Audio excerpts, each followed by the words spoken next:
Assalamualaikum warahmatullahi wabarakatuh.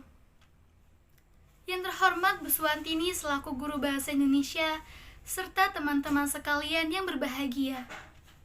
Pertama-tama, marilah kita panjatkan puji syukur kehadirat Allah Subhanahu wa Ta'ala, karena atas karunia-Nya kita bisa berkumpul di acara ini dalam keadaan sehat walafiat.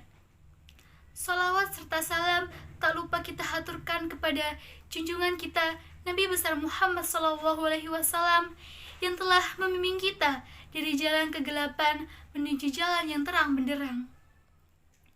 Hadirin sekalian, pada kesempatan kali ini, izinkanlah saya menyampaikan pidato mengenai generasi muda menuju Indonesia Emas di tahun 2045.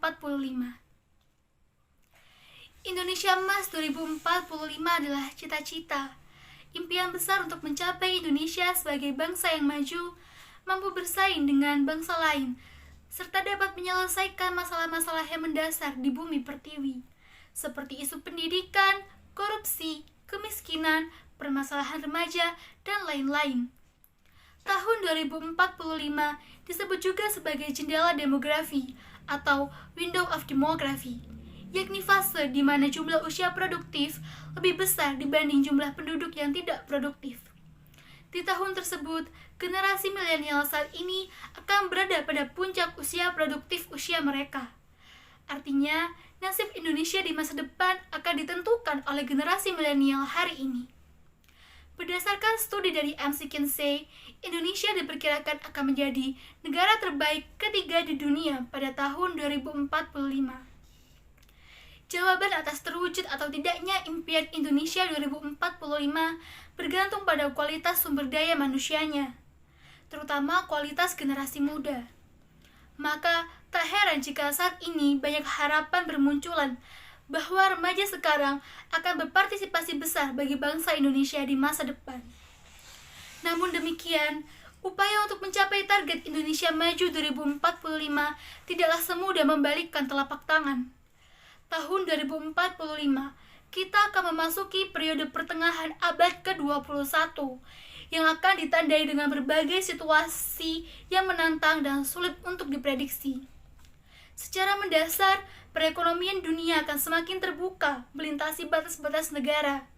Bahkan dengan bantuan teknologi komunikasi dan informasi, batasan-batasan ini bisa menghilang. Kecenderungan pertumbuhan ekonomi juga akan bergeser kepada negara-negara di luar Eropa dan Amerika. Brazil, Rusia, India, dan Cina akan menjadi kekuatan ekonomi utama baru yang diperkirakan akan menepati 10 besar ekonomi dunia. Indonesia sendiri sejak beberapa tahun silam sudah dikategorikan sebagai negara berkembang dengan tingkat perekonomian yang cukup diperhitungkan secara global. Kemajuan ekonomi yang ditopang kemajuan teknologi dan pengetahuan juga ditandai dengan berbagai tantangan. Dunia akan menghadapi perubahan iklim dengan peningkatan suhu sekitar 2 derajat Celcius bahkan lebih. Pertumbuhan ekonomi juga tidak akan diikuti pemerataan pertumbuhan ekonomi. Bahkan ada kecenderungan bahwa ketimpangan ekonomi antara kaya dan miskin akan lebih lebar. Secara sosial, tantangan terhadap identitas budaya dan bangsa menjadi persoalan tersendiri.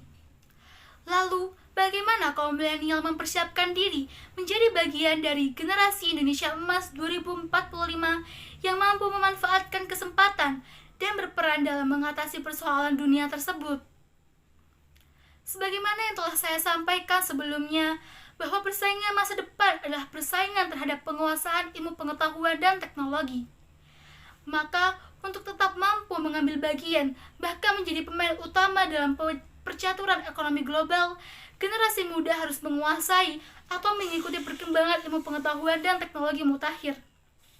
Hal ini menuntut kaum muda untuk senantiasa belajar dan meningkatkan kemampuan diri agar mampu bersaing pada skala global. Namun demikian, penguasaan teknologi dan pengetahuan bukanlah satu-satunya senjata menghadapi masa depan. Generasi muda yang sehat, punya jati diri, memiliki sikap dan prinsip yang tangguh, serta memiliki nilai-nilai spiritual dan budaya yang tinggi, menjadi modal untuk mampu memenangkan masa depan. Untuk mewujudkan cita-cita Indonesia Emas tersebut, Generasi milenial juga harus mencintai tanah air dan menjauhkan diri dari segala ancaman yang dapat merusak pribadi maupun bangsa. Selain itu, membangun sikap positif dan disiplin amat penting dilakukan agar mampu bertahan dalam menghadapi berbagai tantangan masa depan. Pemuda-pemudi adalah pilar emas bagi Indonesia untuk mewujudkan Indonesia Emas 2045. Mari kita bangun pemuda-pemudi kita menjadi pemuda-pemudi yang mampu bersaing dan memiliki kompetensi. Sekian yang dapat saya sampaikan, semoga bermanfaat. Bila ada jarum yang patah, janganlah simpan dalam peti. Bila ada kata yang salah, janganlah simpan dalam hati. Terima kasih atas perhatiannya. Wassalamualaikum warahmatullahi wabarakatuh.